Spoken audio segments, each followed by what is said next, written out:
Hello everyone and welcome back to Age of Nagash, which is a channel dedicated to Age of Sigmar, and in this video we're going to be continuing my How to Play Age of Sigmar series, and in particular in this video the subject is going to be what are allegiances and sub-allegiances in Age of Sigmar.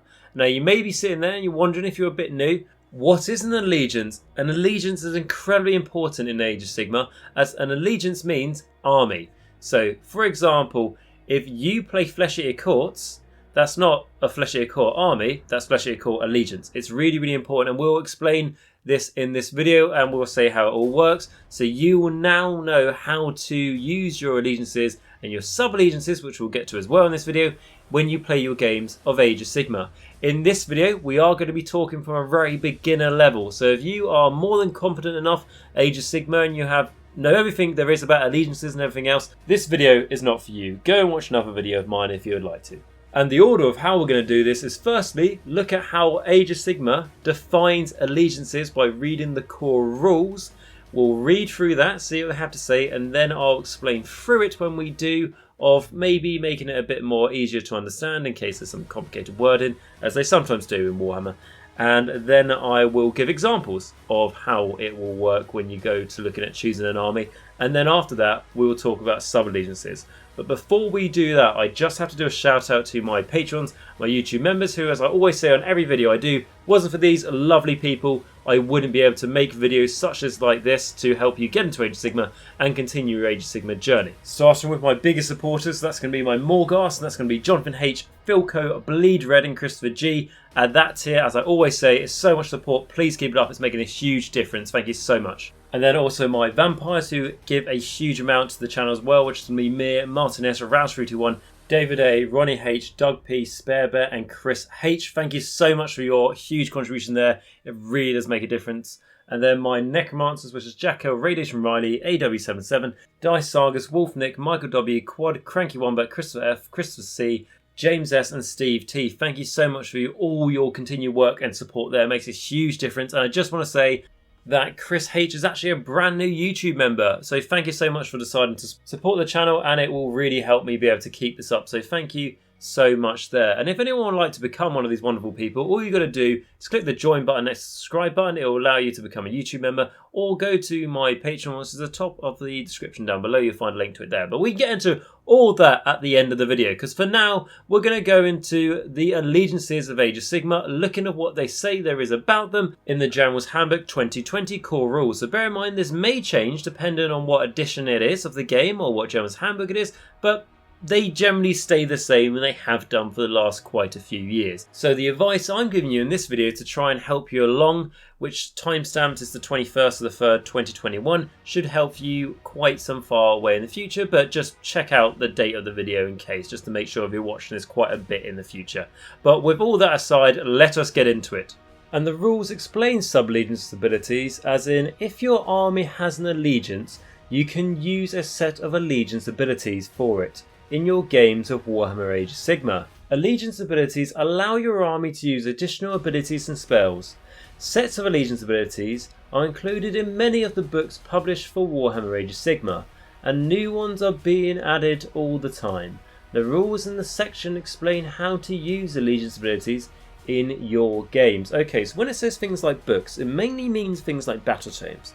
And when we say battle tomes, that essentially means the army book. So if we look at Lumineth Realm Lords, for example, that is Allegiance Lumineth Realm Lords. So when you buy that book comes with all the abilities at that moment in time for your Lumineth Realm Lords. That's going to be things like battle traits, command traits, artifacts of power, and spells to be able to characterize your heroes and everything else. And I have said this when I look at things like the Ostrich Bone Reaper allegiance abilities in that video a short while ago, when I go over battle traits, command traits, artifacts, power and spell laws. Those are the sort of things you get when you go for an allegiance.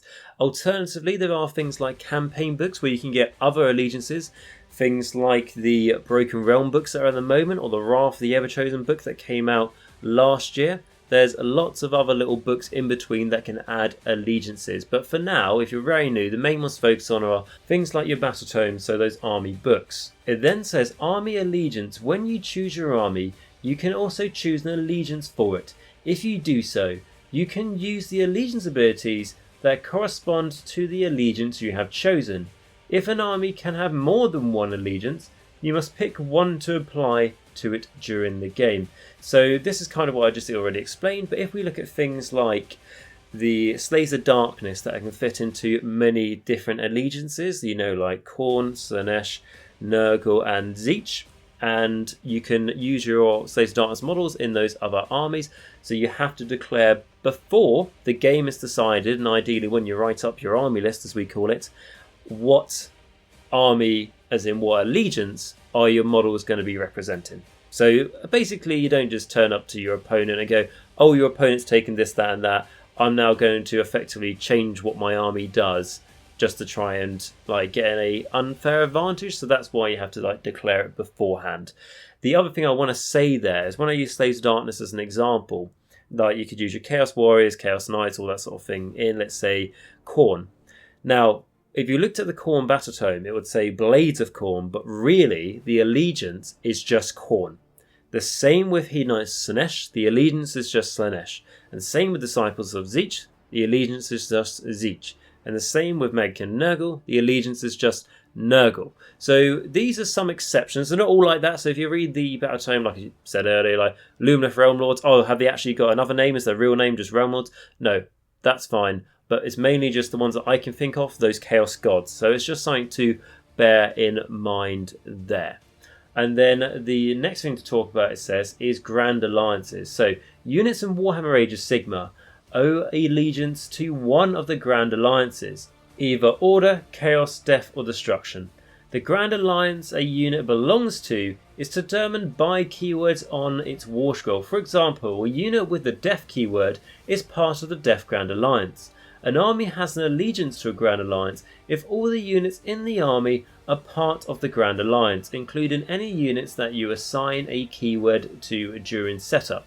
For example, if all the units in an army have the Order keyword, then the army can have allegiance to Order Grand Alliance and would be referred to as an Order army. So this is looking at things at a very grand perspective. Let's say you're into Death, as it said there, and you've got some Flesh Eater Court models, some Nighthaunt models, some Bone Reaper models, the Ostrich Bone Reapers, just to be clear, or some Legions of Nagash models, and Soulblight Gravelords coming out at some point.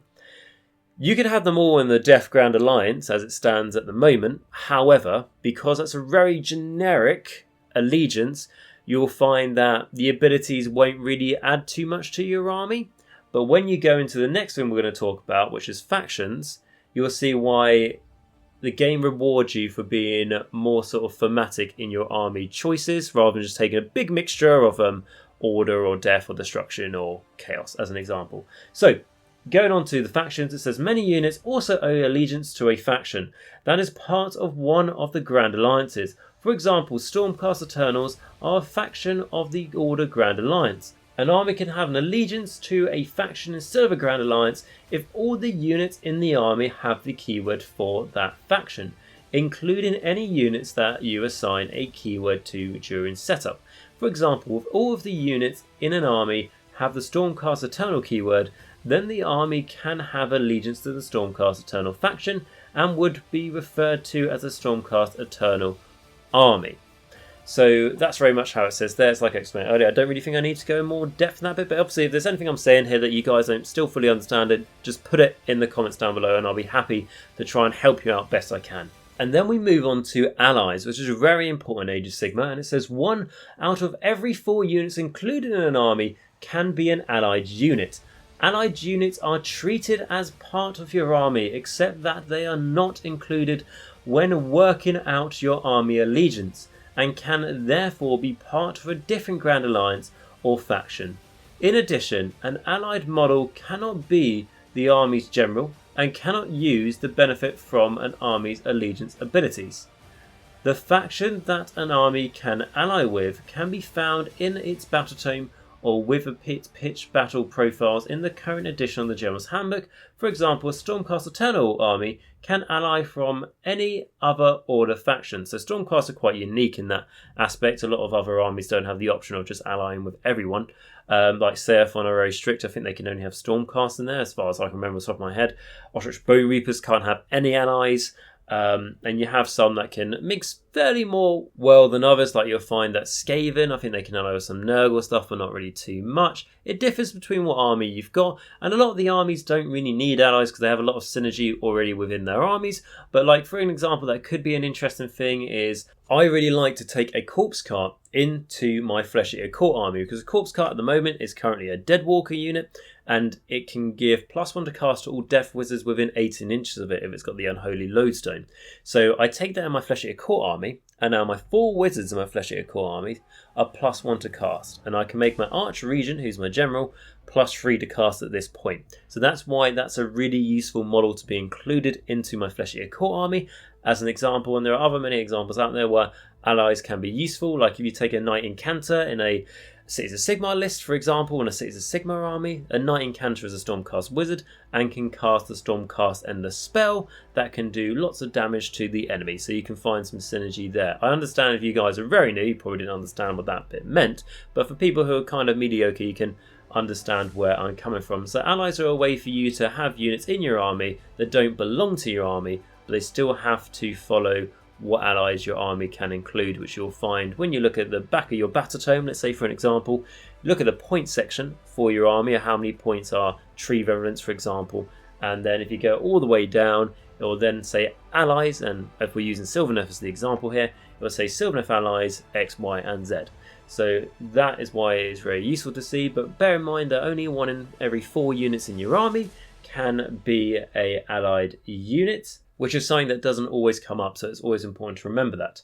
We then talk about reinforcements, so units that are added to your army once a battle is underway can be allies. They do not count against the limit on the number of allied units you can include in the army. So I think that makes perfect sense, but again, if you don't really understand, ask me away in the comments down below and I'll explain it further. But then it says War Scroll Battalion, so a War Scroll Battalion can include allies. They do not count against the limit on the number of allied units you can include in the army. So that just means that you can ally in battalions, but just remember that you have to pay the points for that allied battalion as well. So it can really add up and then make it hard to actually include in your army, because most games are played with 2,000 points and you only have 400 points of allies at that moment in time.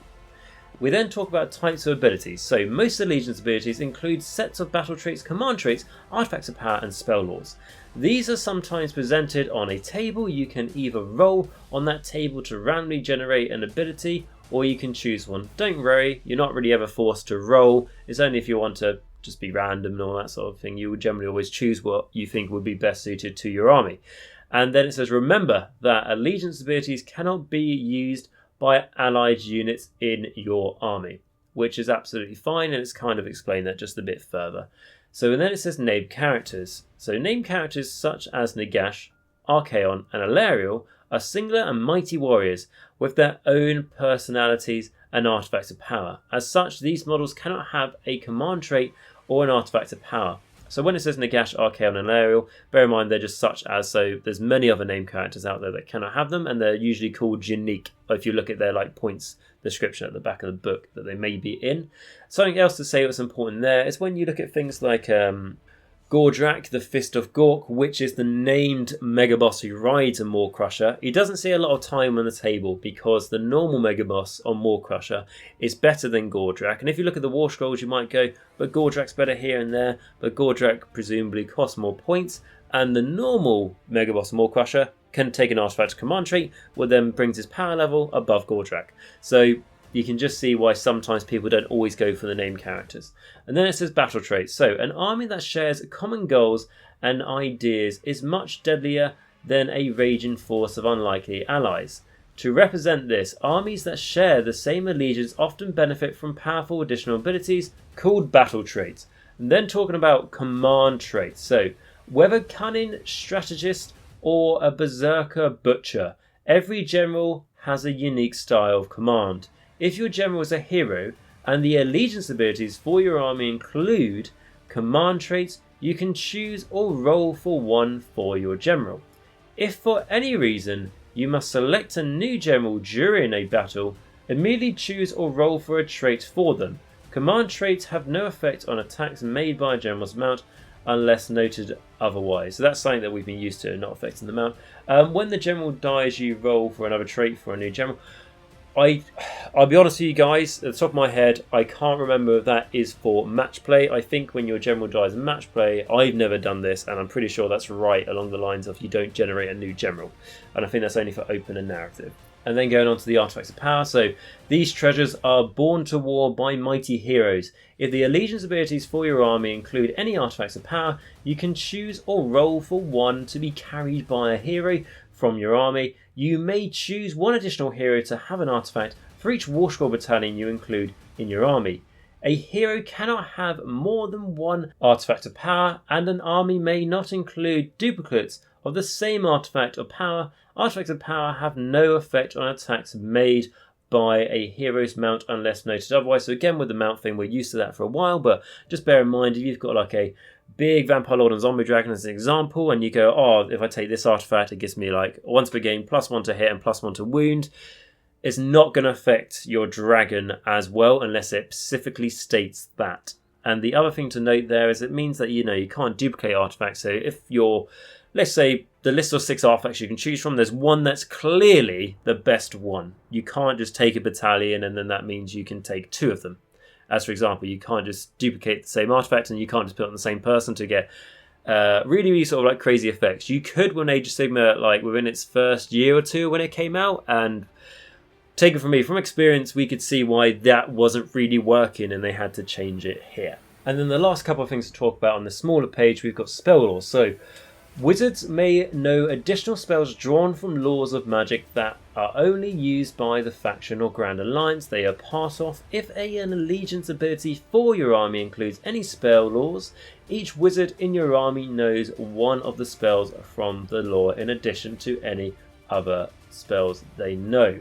So that's just to say that those wizards would know those spells, but if you take a Nighthaunt army but then you ally in a Vampire Lord as part of the army, the Vampire Lord is not Nighthaunt and i.e. would not be able to choose one of the Nighthaunt spells from their lore. It does actually state that normally as well above each spell lore, the rules of who can take from it. So I just didn't think it was very clear there, so I just wanted to add that in. And it said unique abilities, so some sets of allegiance abilities will include other types of unique abilities when this is the case. The set of allegiance abilities will explain how and when they are used, which I think is fair enough. And that really sort of summarizes, and me kind of trying to break it down to you and trying to help you, how it works for allegiance abilities in Age of Sigmar. And then I want to talk about sub-allegiances. As we now know what allegiances are, the sub-allegiances are basically, once you pick your army, you can then pick a other allegiance within the army to reflect the playstyle of how you want to play. And it gives you a bunch of new rules, so you will generally get a new ability for your whole army, generally. You will then get a command ability, you will then have to be forced to take a certain command trait, and have to be forced to take certain artifacts as well that can be seen as a bit of a tax. But you generally get bonuses for taking these sub-allegiances, and there's not really much cost apart from maybe there being a tax for the artifacts and command trait, like I said. So what I want to do is, as you can see on the screen now, we've got a picture of the allegiance abilities for the battle traits for the Ostrich Bone Reapers, as I have just been reviewing them, as you know, on the channel. And when we talk about the sub-allegiance, in here, it's not called Ostrich Bone Reaper sub-allegiances. I don't really think Games Workshop uses the term sub-allegiances much, if at all. How they reflect it is they call it a different thing for every army practically. And for the Ostrich Bone Reapers, it's simply called Ostrich Bone Reaper Legions. And it says, if your army is an Ostrich Bone Reaper army, you can give it an Ostrich Bone Reaper Legion keyword from the list below. All Ostrich Bone Reapers units in your army gain that keyword, and you can use the extra abilities listed for that legion on the page indicated. So, the ones we have in this example, you have 6 to choose from, which are Mortis Praetorians, Petri Elite, Static Lords, Ivory Host, Nomarad, and Crematorians. Now, I'm not going to break it down to what each one of those does, because I've done that in a video recently, but it just goes to show that you have 6 to choose from here. It also says if a model already has an Ostrich Bone Reaper Legion keyword on its war scroll, it cannot gain another one. This does not prevent them from being included that unit in your army. So what that means is, if we look at Catacross, the Mortarch and the Acropolis, the big guy with his like entourage and that like dire armor base holding his shield, he has the Mortis Praetorian keyword. So that means that if he was to go into Static Lords, for example, he could go in there, but he wouldn't gain the Ecstatic Lord's abilities, which one are run and charge. Catacross will not be able to run and charge, but he would be able to go in there.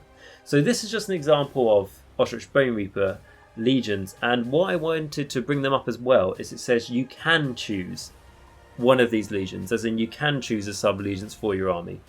You don't have to. That's one thing to make quite clear here, because some armies, if we look at Legions of Nagash, this will change, but if we look at Legions of Nagash as an example, you have to take one of the legions basically. So you have to take the Grand Host of Nagash, Legion of Night, Legion of Sacrament, Legion of Blood. There's not really any choice about it. There are other examples of that as well, and then there are other examples of armies that don't have any sub-allegiances, like Nighthaunt at the moment don't have any sub-allegiances. Gloomspite Gits at the moment don't have any sub-allegiances at the moment. So not every army has an option, but then some armies, like Slaves of Darkness as an example, have no option but to take a sub-allegiance in their army. There is no like generic, I'm going to make my own legion sort of thing, and you can just in the lore make your own legion like I've done and just sort of like tailor it to like one that already exists for rule purposes. But every army is not on the same plate, shall we say, when it comes to options for sub-allegiances. So armies with sub-allegiances tend to do better than armies without sub-allegiances. Now that's not the same across the whole board for everything, but it can be a trend that you can see. And sub-allegiances, to be honest, just give you another way to give your army like extra more character, more abilities, and to really try and make the most out of them. And is something that is always explained at the top of the battle traits for the allegiance abilities for the army you would like to play. And really, I think that's all I really want to say about sub-allegiances, because I think they're quite self-explanatory. You may not really understand what they are, and this might not have helped you, but if it hasn't, please just let me know in the comments down below, because I do want to try and help you guys out here. That's the point of this video. And if I've missed something, ask away your question, and I'll help you out best I can.